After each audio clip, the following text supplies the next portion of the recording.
Last week, the Pew Research Center came out with a pretty interesting report on polarization of America. So I was going to go over that pretty quickly here. This is by Carol Doherty. This is on June 12, 2014. The title is 7 Things to Know About Polarization in America. Political polarization is the defining feature of early 20th century American politics, both among the public and elected officials. As part of a year-long study of polarization, the Pew Research Center has conducted the largest political survey in its history, a poll of more than 10,000 adults between January and March of this year. It finds that Republicans and Democrats are further apart ideologically than at any point in recent history. Growing numbers of Republicans and Democrats express highly negative views of the opposing party. And to a considerable degree, polarization is reflected in the personal lives and lifestyles of those on both the right and left. And I don't know if this report's going to talk about it, but I read a book last summer. It was called The Big Sort by Bill Bishop. And it talks a lot about this, about how people have kind of segmented themselves off, segregated themselves off from other people. And it's really people who have a conservative mindset. They go and they form their own communities, or even the communities already formed, and they go and they join up in those areas. They choose to live there. So it's kind of what's called self-segregation. That may be discussed later on through this. So, number 1, the share of Americans who express consistently conservative or consistently liberal opinions has doubled over the past 2 decades from 10% to 21%. As a result, the amount of ideological overlap between the two parties has diminished. The median or typical Republican is now more conservative than 94% of Democrats, compared with 70% 20 years ago. And the median Democrat is more liberal than 92% of Republicans, up from 64%. Among Republicans and Democrats who are highly engaged in politics, 70% now take positions that are mostly or consistently in line with the ideological bent of their party. This is something that's mentioned quite a bit. If you watch a lot of the cable news programs, they'll talk about that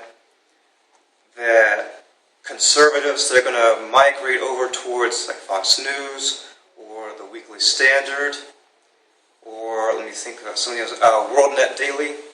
Then liberals, obviously, they're going to go over to MSNBC, The Nation magazine, or the New York Times. So, part 2. Partisan antipathy has risen. The share of Republicans who have very unfavorable opinions of the Democratic Party has jumped from 17% to 43% in the last 20 years. Similarly, the share of Democrats with very negative opinions of the Republican Party has more than doubled, from 16% to 38%. But these numbers tell only part of the story. Among Republicans and Democrats who have a very unfavorable impression of the other party, the vast majority say the opposing party's politics represents a threat to the nation's well-being. Don't we always hear that every election cycle? It's so funny. Like they say, this is the most fundamental election ever of America's history. You got to get out there and vote. I heard that.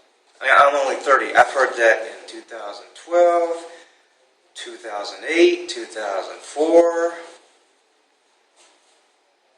I can't really remember in 2000, but ever since 2004, I've been hearing that. That's at election time, and what they're saying is, if the other party wins, they're going to destroy America. They're going to ruin it. So it's pretty clear on that. 3. ideological silos are now common on the right and to a lesser extent the left. About 6 in 10 consistent conservatives and 49% of consistent liberals say most of their close friends share their political views, compared with just 35% among the public as a whole. So in English, there's that expression that says, birds of a feather flock together. So they're saying 63% consistent conservative and 49% consistent liberals say most of their friends share their political views. Well, they want to hang around with people who have the same political viewpoints as they do. Which, I mean, it's kind of understandable. I mean, if you're like a news junkie or you pay attention a lot to like social events and things that are going on, if you want to talk about that, or if a friend comes over and you're watching a TV program about the news and you want to say something and they're on the opposite side of the political spectrum as you, it may get a little heated, right? 4. Differences between the right and left go beyond politics. 3/4 of consistent conservatives say they would, okay, so here's what I was talking about earlier with the big sword. They would opt to live in a community where the houses are larger and farther apart, but schools, stores, and restaurants are several miles away, while 77% of consistent liberals prefer smaller houses closer to amenities. Nearly 4 times as many liberals as conservatives say it is important that their community has racial and ethnic diversity. About 3 times as many conservatives as liberals say it is important that many in the community share their religious faith. So, this is the big sword, absolutely. The first part say they would opt to live in a community where the houses are larger and farther apart, but schools and restaurants and stores and restaurants are several miles away. While 77% of consistent liberals prefer smaller houses closer to amenities. So this has applied to a couple of different situations where I've been living. I lived in the D.C. area for about 2 years, a couple of years, like 2 or 3. Then I've been living in San Diego for 10 years. So if you look at the D.C. metropolitan area, you have, obviously, the city of Washington, D.C., completely liberal. So smaller residences, things are all closer together. Full-on liberal area. I mean, the mayor is always a Democrat. You know, you see all these little bumper stickers that have liberal representations and all that. Then when you go a little bit further out, so the next ring of the area, still I would say pretty liberal views. And then, but the distinction is, houses are a little larger, there's public transportation, but in some cases you may want to drive to things there. Then when you go even farther out, so you would have like where I used to live, like Loudoun County. Let me think of some of the other ones. Can't think of any off the top of my head. But there's where I used to live, Ashburn, Leesburg, Sterling, much more conservative area. Larger houses. You better get in a car to be able to drive the place that you want to go to. I mean, you can walk around a little bit, but you're going to go to the store, you better get in your car and drive. That's basically the point. But it's a much more conservative area. 5. The center has gotten smaller. 39% of Americans currently take a roughly equal number of liberal conservative positions, down from 49% in surveys conducted in 1994 and 2004. And those with mixed ideological views are not necessarily moderates. Despite their mixed ideological views in general, many express very conservative or very liberal opinions, depending on the specific issue.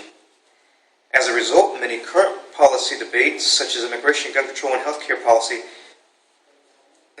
inspire nearly as much passion as the ideological center, as only left or right.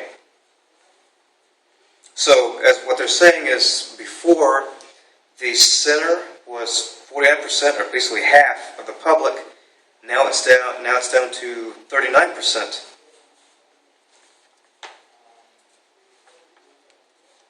Six.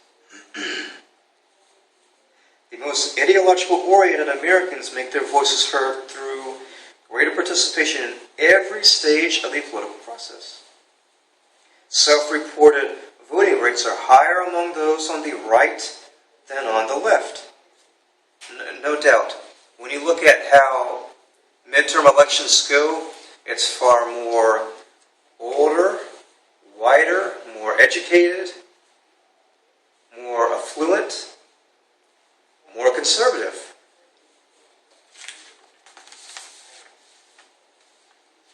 But higher among those on the left than in the middle.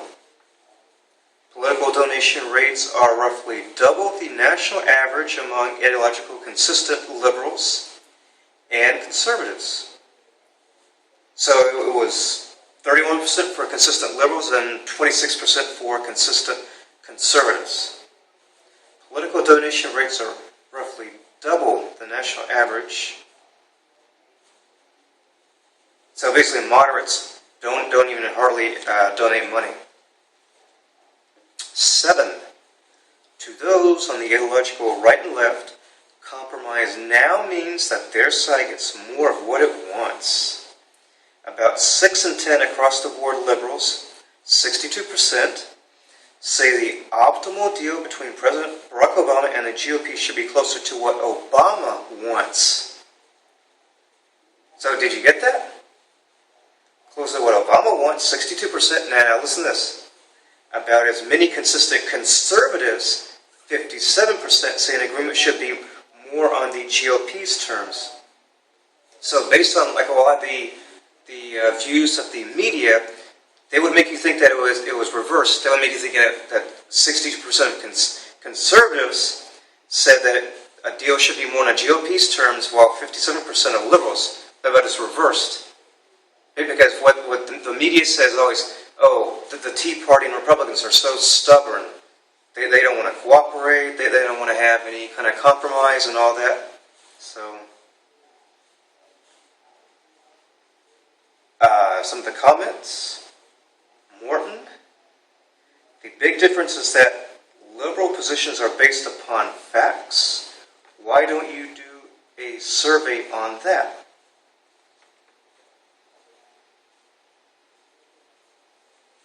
Thomas responds to him. Many liberals have ideas about genetically modified food, nuclear energy, gender, and some others that are not at all fact-based.